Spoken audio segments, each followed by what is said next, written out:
और यही सवाल सुरेंद्र राजपूत कहेंगे जब मैं पूछूंगी कि भाई आप देश की पॉलिटिक्स में और उत्तर प्रदेश की पॉलिटिक्स में मात्र एक सीट पर विराजित हैं, रायबरेली की सीट आपके पास है सुरेंद्र राजपूत, और क्या बीजेपी ने जिस तरीके से जगदीप धनखड़ की मिमिक्री को मुद्दा बनाया, राहुल गांधी को अंडर स्कैनर लाकर खड़ा कर दिया कि संसद के भीतर वीडियो बना रहे थे, क्या उसका जवाब कल नजर आया कि साक्षी मलिक से मिलने प्रियंका गांधी पहुंची?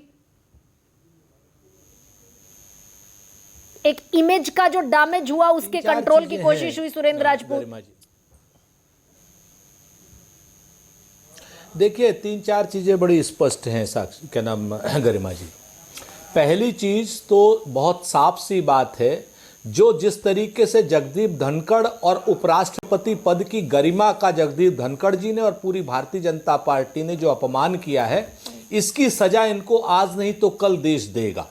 उपराष्ट्रपति पद के ऊपर बैठकर अगर कोई आदमी अपने आप को जाति बताए, अपने आप को कमजोर बताए, अपने आप को किसान का अपमान बताए, ऐसे व्यक्ति को उपराष्ट्रपति पद पर रहने की मेरे ख्याल से कोई आवश्यकता नहीं है, नंबर 1।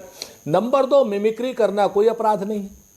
नंबर 3, अगर की है, अगर उनको अपमान लगा है, तो इस तरीके के राजनीतिक विवादित बयान देने की जगह पे संसद थाना है, उसमें एफआईआर करा देते, चाहे श्री राहुल गांधी जी के खिलाफ कराते, चाहे कल्याण बनर्जी के खिलाफ कराते।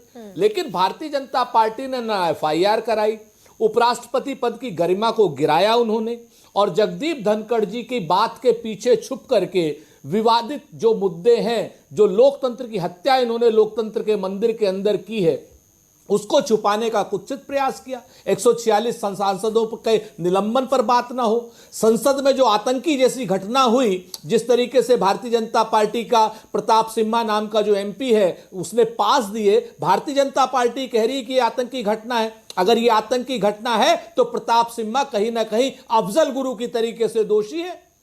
उसको बचाने का जो प्रयास कर रहे हैं जगदीप धनखड़ के नाम पर, ये गंभीर समस्या है देश में भारतीय जनता पार्टी के विषयांतर करने की।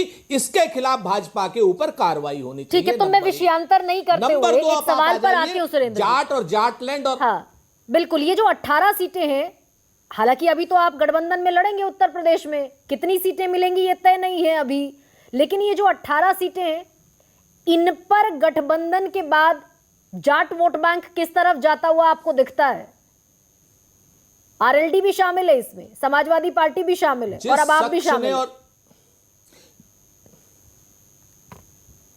जिस पार्टी ने और जिस शख्स ने जाट की और किसान की फसल और किसान की नस्ल का अपमान किया है, वो किसान और वो जाट अपनी फसल और अपनी नस्ल को बचाने के लिए इस आतताई भारतीय जनता पार्टी का सुपड़ा साफ करेगा।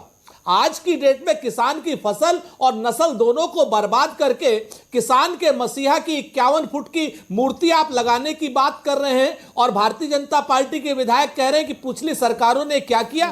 अरे भाई, पिछली सरकारों ने विधानसभा में मूर्ति लगाई कांग्रेस ने, चौधरी चरण सिंह के नाम पर एयरपोर्ट किया कांग्रेस ने, चौधरी चरण सिंह के नाम पर विश्वविद्यालय किया।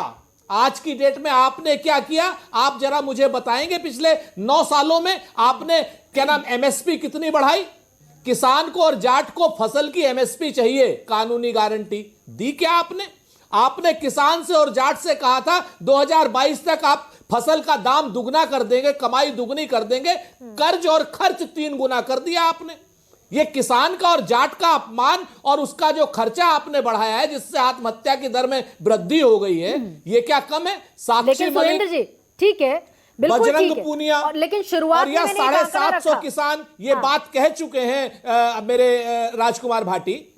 तो मैं आपको बताऊं कि मैं इन बातों को नहीं दोहराता, लेकिन आप मुझे सिर्फ इतना बताइए कि किसान को फसल चाहिए, किसान की नस्ल को बचना चाहिए, किसान की नस्ल को अग्निवीर जैसी समस्याओं से मुक्ति चाहिए, बेरोजगारी से मुक्ति चाहिए, और आज की डेट में आप कह रहे हो कि साहब हमने तो बहुत बड़ा काम कर दिया क्योंकि जगदीप धनखड़ का अपमान हुआ। नहीं, लेकिन 5 राज्य मैंने गिनाए सुरेंद्र राजपूत, जिम्मेवारी से कहता हूं एफआईआर कराएं। एक सेकेंड सुरेंद्र जी, मैंने 5 राज्य गिनवाए, पंजाब, हरियाणा, यूपी, राजस्थान, दिल्ली, मध्य प्रदेश, 6 मान लीजिए, जहां पर डिसाइसिव फैक्टर के तौर पर जाटों को लिया जाता है। पंजाब छोड़ दीजिए, मात्र 4% है। 5 राज्य हैं, और उन 5 राज्यों की लोकसभा सीटों में क्लीन स्वीप है भारतीय जनता पार्टी का। भाई ये सवाल महत्वपूर्ण होता है कि नहीं होता? हाँ ठीक है, 2019 में था ना, लेकिन उसके बाद जितने चुनाव हुए हैं उसमें आप उत्तर प्रदेश में देखिए, खतौली की सीट कौन जीता? भाजपा से। ठीक है, खतौली की सीट लोकदल जीती भाजपा से। आप बताइए घोसी की सीट कौन जीता? भाजपा से। घोसी की सीट विपक्षी गठबंधन इंडिया का गठबंधन जीता। हरियाणा में जितनी क्या ना उपचुनाव हुए कौन जीता? विपक्षी गठबंधन फिर जीता। रामपुर और आजमगढ़ लाना राजस्थान में पड़ेगा जहां मुझे। जाटों रामपुर की कौन अच्छी जीता? संख्या है, अब सुरेंद्र तक किसकी राजपूत। फिर रामपुर की सीट जीते ना, रामपुर कौन जीता? आजमगढ़ कौन जीता? दो चीजें, रामपुर की सीट को और खतौली की सीट को अगर आप मिलाएंगी तो आप न्याय नहीं करेंगे। आप तो खुद शामली की रहने वाली हैं। आप मुझे बताइए, अगर खतौली को रामपुर से आप करेंगी क्या? और जिस तरीके से प्रशासन ने नंगा नाच रामपुर में किया है, वो क्या अक्षम्य अपराध की श्रेणी में नहीं आता है? आप आइए ना, आप एक एक करके गणना कीजिए, आपको समझ में आ जाएगी कि भारतीय जनता पार्टी अपना क्या नाम आधार खो रही है। तो इन भारतीय 18 जनता सीटों पार्टी में से किसानों में भी और जाटों में भी सुरेंद्र राजपूत अपना आधार खो चुकी है। ठीक चूंकि भारतीय जनता पार्टी ने न किसान की फसल बचाई और न किसान की नस्ल बचाई, न नशे से बचाई, न बेरोजगारी से बचाई, और न ये अग्निवीर किधर से खिसक गया? बचाई। एक सेकंड, आने सुरेंद्र वाला राजपूत, समय ये इनको किधर चला जवाब गया? देगा। आप यकीन करिए मेरी बात का। मैं यकीन कर रही हूं सुरेंद्र राजपूत, ये किधर चला गया? जी? भारतीय जनता पार्टी ने जाटों का, किसानों का वोट बैंक खोया, किधर शिफ्ट होगा 2024 में? हाँ, इंडिया ब्लॉक में आएगा। आप 2024 में देखिए, एक सीट जीतने को तरस जाएंगे ये लोग। एक सीट जीतने को तरस जाएंगे, क्योंकि ये धोखेबाज लोग हैं। इन्होंने किसान के नाम पर किसानों को धोखा दिया। या फिर पूरे देश राकेश में? टिकैत, पूरे उत्तर प्रदेश सहित पूरे देश में ठीक है। आप यकीन करिए, हरियाणा में एक सीट नहीं जीतने वाले। आप ये राजस्थान में एक सीट नहीं जीतने वाले ये लोग। उत्तर प्रदेश में एक सीट नहीं जीतने वाले ये लोग।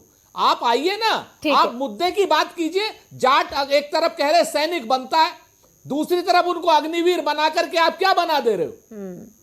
सैनिक से आप अग्निवीर बना दे रहे हो। ठीक है सुरेंद्र जी, मैं लौटूंगी। विनोद अग्निहोत्री